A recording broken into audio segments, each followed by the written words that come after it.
ત્યાગીના ધર્મમાં ચાર ચક્ષુ ન થવું એ મોટામાં મોટો ધર્મ છે. લોભ ઉપર મહામુનિરાજ આવ્યા. કેવું થાય છે ત્યાગીએ ચાર ચક્ષુ કોઈની નજરમાં આવે એવું ન કરવું. કેટલી બધી સમજણ આપી દીધી મારા રત્નામૃતમાં છે. કોઈના ચાર ચક્ષુ ન થવું, બધા એની નજરમાં આવી જાય. એ તો નથી આવતા. કંકોત્રી છપાવે છે, બેનર લગાડે છે, વક્તાશ્રી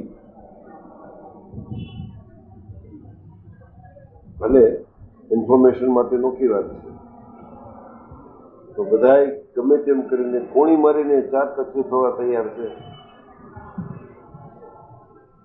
બાપાને લઈ ગયા,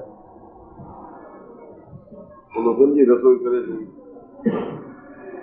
એ આગળ હતો પાલકીની આગળ, હાયલો તો અડધો ખબર નથી મને હાયલો આગળ. પછી એમ કીધું બધું આગો જાય, કોકને આવે ને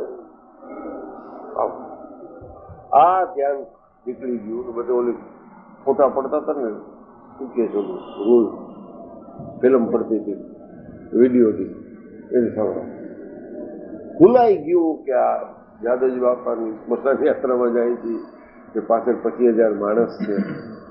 બધા આમ એક જણો ન જોયો કે જે ભાવથી આ મહેલો જતો. હું કાંઈ આવું જોવા નતો ગયો, but I just told them નીકળો કે હવે એવું ન્યાય થઈ ગયું છે. માની લઈએ છે બધા 5-7 વાર ઊભા થયા છે ને સભામાં, અને ખબર પડી ગઈ છે કે આ દીપ છે. એટલા ક્યાંથી ક્યાં સુધી અહીંથી ત્યાં સુધી જવામાં 20 મિનિટ લાગી જાય, 25 મિનિટ. એટલી ભીડ ગામ નાની. આમ આગળ હાલે જતા હસાય ત્યાં ફોટો પડાવવા ગયા. આ બધા ચાર ચક્ષુ.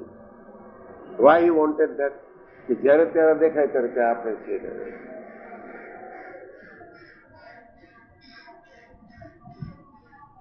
મને અહીં કીધું તો શાંતિભાઈ કંઈક બોલો લગાડે છે ને તકતી, એ લગાડવી હતી. કુકાર બાજુ પડ્યો.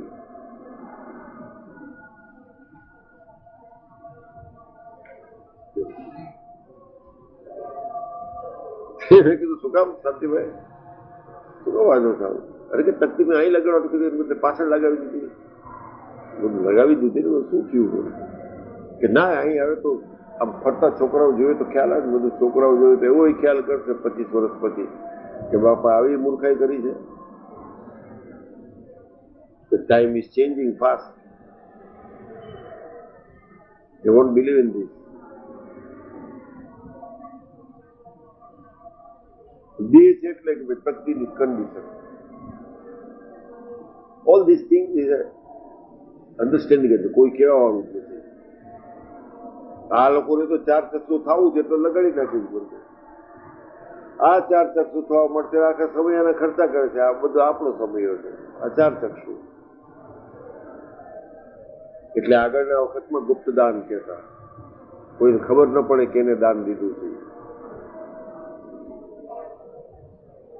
તો અહીંયા નીકળ્યા છે. પછી વચમાં બોર્ડ ઉપર લખતા, આ વખતે હવે બોર્ડ બંધ કરી દીધું લખવું કોના તરફથી છે. પણ ખબર પડી જાય આપણે. સમજો નિરાતે ફરાળ કરજો આરામથી. આ રસ એ ખબર પડી જાય. આ રસ 4-5 જણા ફેર્યા કરતા હોય એનું છે એ ખબર પડે. ગમે તેમ કરીને 4 ચક્ષુ થઈ જાય. આ તો હવે 18 ચક્ષુ થાય એવા જ બધા. That is the greatest drawback. એટલે દાન માટે કહેવાય છે જમણા હાથે દીધું, ડાબા હાથે ખબર ન પડવી જોઈએ. આવું સિક્રેટ હતી. હલો, 4 ચક્ષુ ક્યાં 18 ચક્ષુ થઈ જાય. હલો, ત્યાગીના ધર્મમાં ચાર ન હોય તો ઓલા પાસે કરે. બાકીના વક્તાશ્રી કે કોઈ બેઠા હોય ને સંચાલન કરતા એ કરે. હમણાં આને શું કીધું એમ કહીને પાસે 4 ચક્ષુ. હમણાં જ પરમ ભક્ત રામકૃષ્ણભાઈ આપણે સમજાવી ગયા. એ કોઈ કીધું આપણે ગોવિંદને, એટલે ગોવિંદ સ્વામીને, તારે બધું બોલવાનું શું છે? એ તો આ થાકી ગયા છે એને થઈને. પાછું તું એનું રિપીટ કર. બધા આ બોલી ગયા, હવે બીજાનું નામ લે. બતાવો જલ્દી. કાં એમ કહી દે કે આ કોઈ બેઠા છે એ શું કહેવા માંગે છે એ સમજ્યા નથી એટલે તું સમજાવસ પાછું. આ બધું મનોરંજનનો કાર્યક્રમ છે. સંગીતનું હોય તો એમ કહી શકાય કે આ સંગીતનો મેં આ ને આ રાગ ગાયો, કોઈકને ખબર ન હોય ભૈરવી છે કે ભૈરવ. આમાં બધું શું છે? આ બધા આ ચાર ચક્ષુ કાંઈ કેમે કે ઓલાના હાથમાં આવી ગયું હોય માઇક એટલે છડે નહીં. એ મૂકે તો ઓલું સંચાલન કરવા વાળો છોડે જ નહીં. આ બધું ચાર ચક્ષુ તો એકો એક જીવાત્માને સ્વભાવ જ ઈ છે કે કંઈક છું એ કરતા અધિક કરી બતાવું. કાં આ કોઈ મને ઓળખતા નથી હવે ઓળખે.